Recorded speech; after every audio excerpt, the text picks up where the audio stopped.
سامعات السلام علیکم ورحمۃ اللہ تعالی وبرکاتہ۔ وعلیکم السلام۔ خیریت سے ہیں آپ لوگ؟ زور سے کہیے الحمدللہ۔ اگر آپ خوش رہنا چاہتے ہیں تو شکر شروع کر دیجیے، چونکہ دولت میں خوشی نہیں ہے، شکر میں خوشی ہے۔ وہ جو ہمارے بھائی 4-5 پیچھے بیٹھے ہیں اندھیرے میں، ان سب سے گزارش ہے کہ آپ اندھیرے سے اجالے کی طرف آ جائیں۔ ربیع الاول کا مہینہ بھی ہمیں یہی درس دیتا ہے کہ حضور نے اندھیروں کو اجالوں میں تبدیل کر دیا ہے۔ سبحان اللہ سبحان اللہ۔ تو جو ہمارے بھائی بیٹھے ہیں ان سے بڑی گزارش ہے، تھوڑا سا آپ کا آرام میں ضرور خلل پیدا ہوگا، مگر اس سے حضور کی محفل تھوڑی خوبصورت لگنے لگے گی۔ تو جو حضور کی محفل کو خوبصورت بناتا ہے، اللہ اس کی زندگی اور آخرت بھی خوبصورت بناتا ہے۔ سبحان اللہ سبحان اللہ۔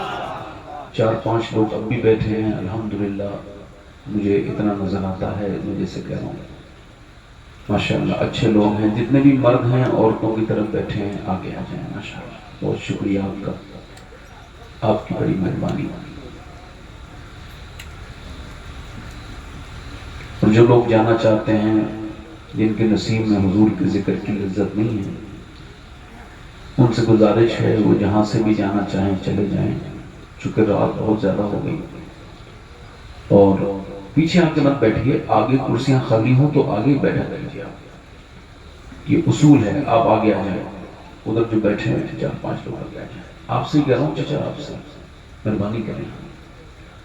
تو میں کیا کہہ رہا تھا آپ سے کہ خوشی جو ہے وہ شکر میں ہے۔ کائے میں ہے؟ جلدی دنوں میں شکر۔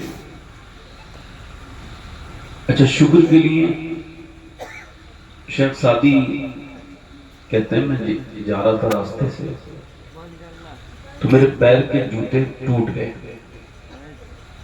اور پھر انہوں میں چھالے پڑ گئے میرے پاؤں میں، میرا چلنا دشوار ہو گیا، میرے پاؤں سے خون نکلنے لگا اور سخت زمین تھی، وہ چلچلاتی دھوپ میں تپ کر کے اس نے مجھے چلنا مشکل کر دیا۔ تو میں نے کہا مالک اتنا تو عطا کر دے کہ جوتے خرید لوں، اتنا تو عطا کر دے۔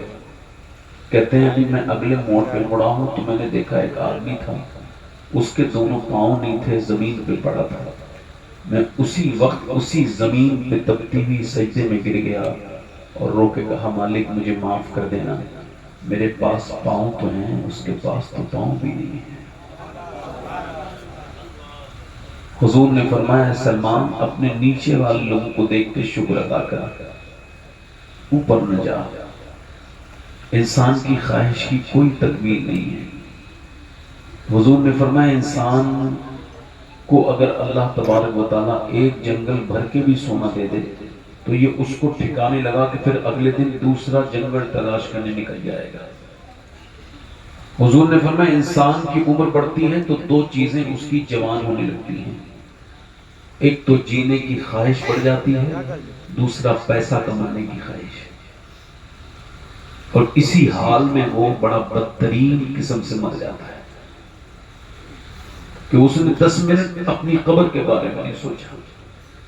انسان اپنے مستقبل کو پورے سوچتا ہے، 10 سال کے بعد 20 سال کے بعد، پتہ نہیں وہ 10 سال آئیں یا نہ آئیں، وہ 20 سال جو آپ نے سوچے ہیں آئیں نہ آئیں، مگر اس قبر کے بارے میں نہیں سوچتا جو کہ تیرے سامنے آ کر کے رہے گی، اس موت کے بارے میں۔ مولا علی فرماتے ہیں تیرے دل کا حال تو یہ ہے کہ جب کوئی موت کا ذکر کرے تو ڈر کے کہتا ہے کوئی اور بات کرو، تو موت کے ذکر کا سامنا کرنے کی پوزیشن میں نہیں ہے، تو یہ بتا تو پھر جب موت کی تو ذکر سے موت کتنا ڈرتا ہے، تو پھر موت جب آئے گی تب تجھ پہ کیا گزرے گی۔